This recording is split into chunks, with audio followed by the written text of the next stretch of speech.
कैसे। ये बहुत मतलब बहुत ही विध्वंसकारी वृत्ति है, जिसे गर्लफ्रेंड बॉयफ्रेंड जो शब्दों से उच्चारण किया जाता है, ये विध्वंसकारी वृत्ति है। धर्म का नाश, पवित्रता का नाश, बुद्धि का नाश, वैभव विभूति का नाश, किसी भी तरह मंगल है ही नहीं। कोई भी कहीं भी कुछ भी अच्छा नहीं है। अगर इसमें कुछ भी अच्छा होता तो जरूर कोई न कोई सूत्र निकलते, लेकिन इसमें कुछ भी अच्छा नहीं। हमारे भारत की रीति रही है, हम जिस भूमि में पावन जन्मे हैं उस भूमि की बात कहते हैं। जब तक बालिका का पाणी ग्रहण न हो तब तक वो किसी पुरुष का संयोग नहीं करती थी। जब तक पुरुष पाणी ग्रहण स्वीकार ना कर ले तब तक वो संयोग। मित्रता है हमारी आपकी, मित्रता में दोष नहीं, पर मित्रता का बहाना लेकर जो भोग वासना में उतर जाना है, ये बहुत ही हानिकारक है, बहुत ही हानिकारक है।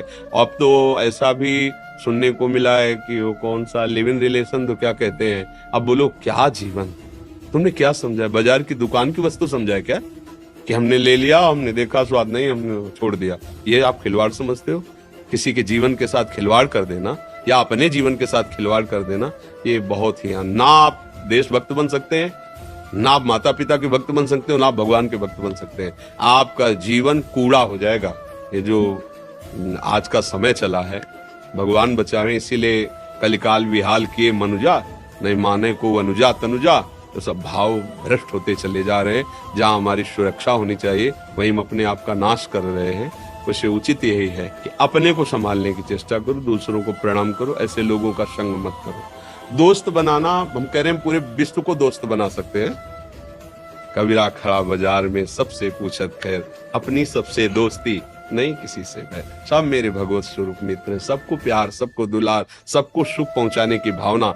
लेकिन जहां दूसरे से सुख लेने की भावना में मित्रता का नाटक किया जाता है, वहां नाश प्रकट हो जाता है। नाश शब्द, वो तुम्हारे संयम का नाश, तुम्हारी इंद्रियों की पवित्रता का नाश, तुम्हारी बुद्धि का नाश, सर्वनाश कर देता है। और नए बच्चे जैसे जुड़े ना, तो उन्होंने बताया हमारे समय में तो ऐसा था ही नहीं।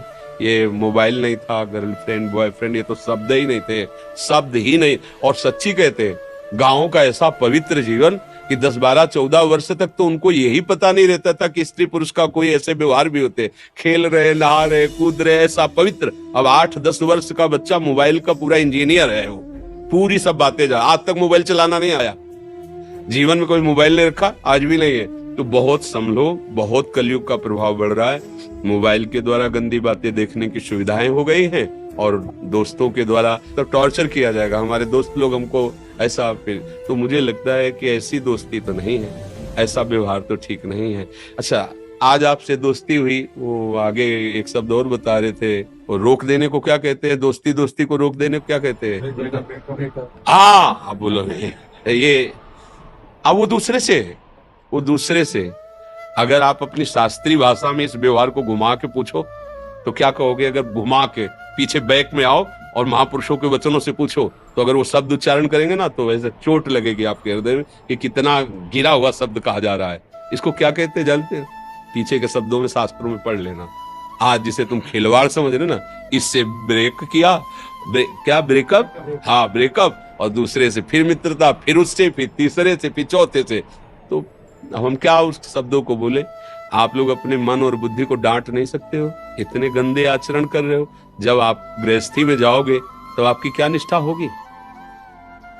रोज अलग अलग होटल से भोजन मंगाओ, फिर एक रसोई में तुम 1 महीना खा के दिखाओ, हमें नहीं खा पाओगे। चाहे जितना अच्छा भोजन बने, मन कहेगा कि आज होटल से लाओ, आज ब्रजवासी वाले होटल से लाओ, कल उस ढाबा से लाओ, क्योंकि दुष्ट रसेंद्री ये चंचल हो गई।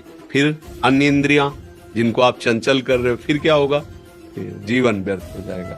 इसलिए पवित्र गृहस्थ धर्म या भगवत आराधना, जो भी, ये सब भगवत प्राप्ति के लिए है। जैसे पति पत्नी का है ना, ये भगवान की पूजा के लिए। सृष्टि वर्धन जो सेवाएं हैं वो होंगी, और दोनों मिलकर के खूब धर्म से चलो और भजन करके दोनों भगवत प्राप्त हो जाओ। ऐसा थोड़ी कि गंदे आचरणों के लिए है कि खूब, ऐसा नहीं, ऐसा नहीं। बहुत बहुत अब समय बहुत खराब हो रहा है। वो अपने लोगों की बातें सबको समझ में नहीं आएंगी, क्योंकि छोटे छोटे अवस्था के लोग शराब पीने लगे, मांस खाने लगे।